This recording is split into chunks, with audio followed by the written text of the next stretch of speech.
Good afternoon, folks. Welcome back to the Real Men of Real Estate, here with Steve Matley and myself, Dan Redig, on the KCAA radio, 106.5 FM and 1050 AM on your dial. So we've been talking about land flipping and how it compares to flipping a house.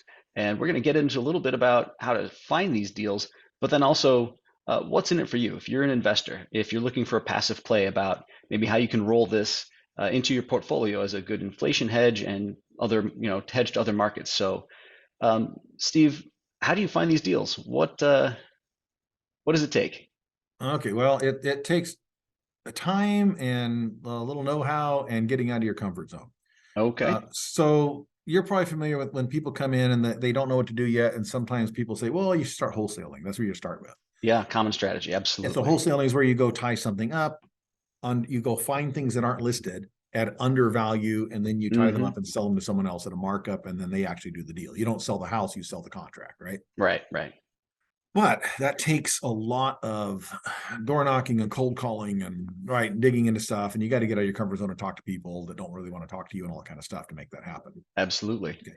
We do the same thing, but on a different scale, because we're looking at different kinds of things. So we're not door knocking. You can't knock on the door of an empty piece of land. Nobody's there. Some gophers, but they're not going to answer.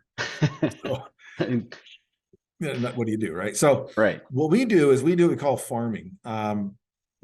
So for example, when we went out to the Arizona market, I went out there on an initial hunting operation, and I started with what was listed as land. I start with that and say, okay, I just want to know what's there and what people expect it, right? And I find a local agent I can work with. Okay, I find an agent that understands that, and they're usually commercial agents for what we do. I was just going to ask if they were commercial brokers. Yeah, okay. Or commercial, and they have to be commercial, understand land. And usually I like to find the one that's fairly new, fairly green, with a lot of energy and a lot of enthusiasm. I see. Right. Someone who's willing to get the work done. I don't have to untrain them, for all the crazy stuff, because too many agents, you try to say, well, this is what we're going to do. Say, oh, you can't do that. Sure, you can. I've been doing it for 20 plus years. Oh, no, I don't think you're allowed to do that.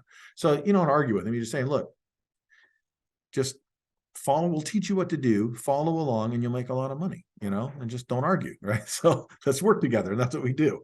Okay. So we go out and we'll train them up, and they become kind of our partners. They become our bird dogs. Once I've done that, now I know I get to see where things are, where are the schools, where are the businesses, where's the shops, where's the roads, right? Where's the employment bases? Right. I get to know the town. I go visit the city. I meet people at the city in the public works and the development department, those, right? All those economic. Right. Try and check out how friendly they are. Exactly. Find out what they like, what they're doing, get a feel for it.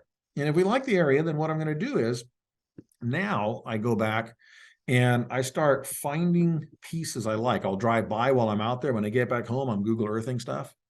Gotcha. Okay. And I'm corresponding that with the county's parcel map. County parcel map has everything.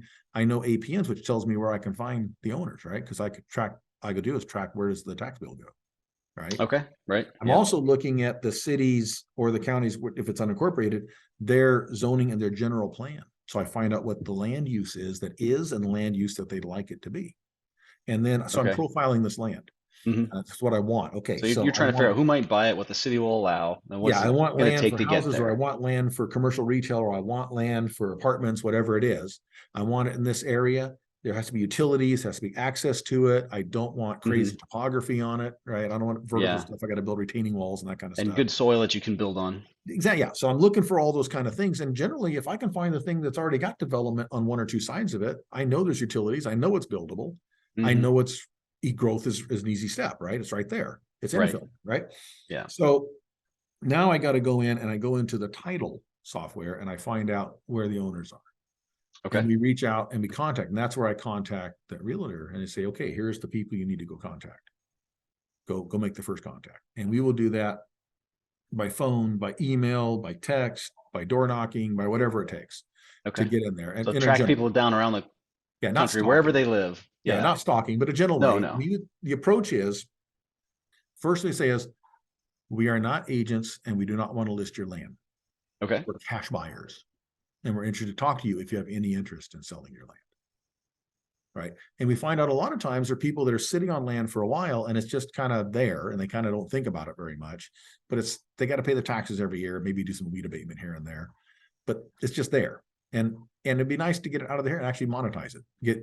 Maybe they inherited it, that kind of stuff, right? It passed down in the family or something like Sure, that. sure. They've got it and they don't even know why. Yeah, exactly. Or maybe it's an owner who owned a large chunk, and every few years they sell more off of it. They sell a little more, sell a little more, and it's time to sell another one, but they hadn't listed it or anything, right? And so we go after at that. That's how we kind of find the land, and we go make the offers, and we try to do deals. We're not doing all cash 90-day kind of stuff. We'll Okay. be very long escrows, and we do the entitlements while it's an escrow. That seems crazy, right? We've I had mean, that's awfully convenient. Certainly you don't have to acquire and spend all that money. I've had escrows that have gone over 3 years long.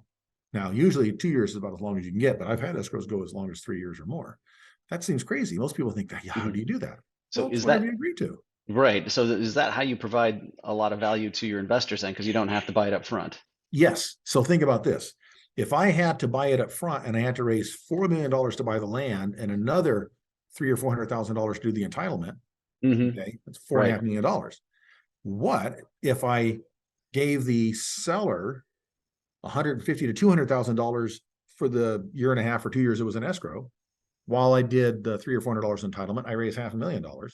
I got the same profit on the back end. So when I get the profit, I return $500,000 to the investors before I have the net profit versus $4.5 million to the investors before I have a net profit.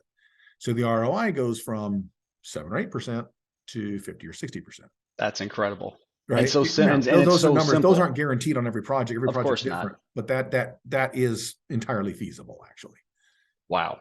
And Okay. that's the leverage. And remember, we're also doing the thing of we took land that you could have 2 to 4 to 6 residences, and now we're putting a couple hundred on there, right? Right, right. There's So there's a you're lot coming. leveraging 2 different ways. Right.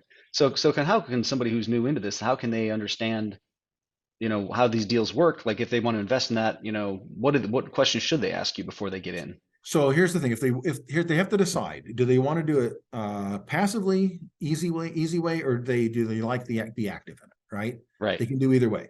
If they want to be hands-on, they want to get their hands dirty in it. Don't go after the big deals we do. I think that's a good way to get burned if you don't know what you're doing yet. There's a lot of landmines out there, and it takes a long time to learn it. Hmm. That doesn't mean they can't do a smaller version of it. See, Okay. they can go and look at the county's parcel map and find the place that has a single home on it. But when you look at it, hey, wait a minute, that lot could actually have 3. It's zoned to be broken into 3 lots. Right. Right. So that means if you were able to buy that place, that house that everybody else thinks is just a house on a bigger lot, well, you buy that, then you go to the city and you break it into 2 or 3 lots per what you're allowed to do is per the zoning, right? Hmm. And you can sell off those other 2. You can build something on the other 2 and rent them, or build on and sell them, right? Right. So you've done a miniature version of what we do at a much lower risk and probably more affordable for you. So you wouldn't have So to yeah, raise certainly easier dollars to to do handle that. with a lot less regulation to try and get through. Yeah, and you could do it under a residential mortgage Yeah. because it's a single house that you're subdividing. So you can do it on a residential mortgage. It's not a big commercial thing. And by the way, land is nothing you're going to get loans on. Land tends to have to be equity. You gotta, okay. Nobody wants to loan on land because land is one of those things that it's hard to foreclose on and get the value back out of it. Sure. Yeah. No one's gonna buy it to live there right away and It's everything not else. improved. It's yeah. It's not improved. Yeah. Hmm. So Hmm. buildings have more value than empty land from that standpoint. Now, for us, the value is because of that, we can get the land very inexpensively compared to developed real estate and get it ready to develop and get double or triple the value of what we bought it for just by doing the approvals. Right. That's not Okay. true in a house. You buy a house and then you get an approval to add a bedroom on it, it's not going to triple the value of it. Some value. Okay. Yeah. No, I Yeah. understand. So, Yeah.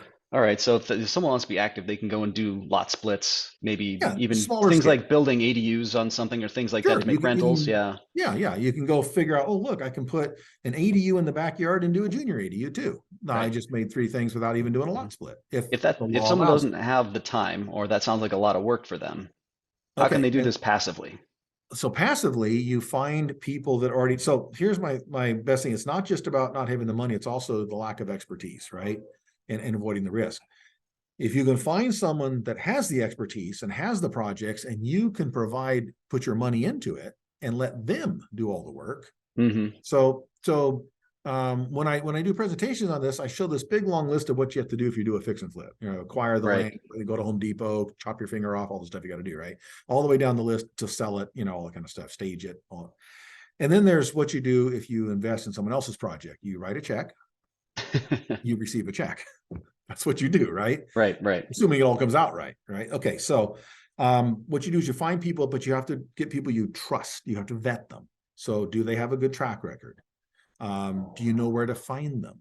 Do they show up Hmm. and solicit a bunch of money and then you don't see them again ever again? Yeah, right. Or And are these people you have a relationship with and you see them from time to time around town doing different things? They come to the meetings, they do different, right? And you know where to find them. They're on social media. They, you know, they have a mhm. local address. They Yeah, have a you know phone. some people around town who know them, Yeah, maybe. you got their phone number, right? Those are people you want to work with. If they got a good track record, you know, you check and make sure they're decent people. You look at the project, you have to vet them and you have to vet the project too. Does the project make sense? Are they buying at a Hmm. good price? Hmm. So for us, we won't do anything without a market study. See, I can go look at something and I have a really good sense for what might work, but I'm not going off of anecdotal evidence or gut feelings. I'm going to hire a third party out there who's a disinterested third party and pay them a fee to come out and do an assessment and tell me what's going to work here. And if what they tell me is what I thought was going to work, we got to deal, because now I know that's a market for that. I don't do a if we build it, they will come. No, that doesn't make a sense. I want to know they are coming, so we need to build it. Right. Right. Okay. Well, we're going to have to break again for a commercial. So when we come back, we can talk about the education component where people can meet more investors and trying to figure this stuff out. So that's absolutely fascinating. Thank you. Um, so my name's Dan Redig here on the Real Men of Real Estate. I've been talking with Steve Matley. Thanks, Steve. And we'll be back here on KCAA Radio just after these messages.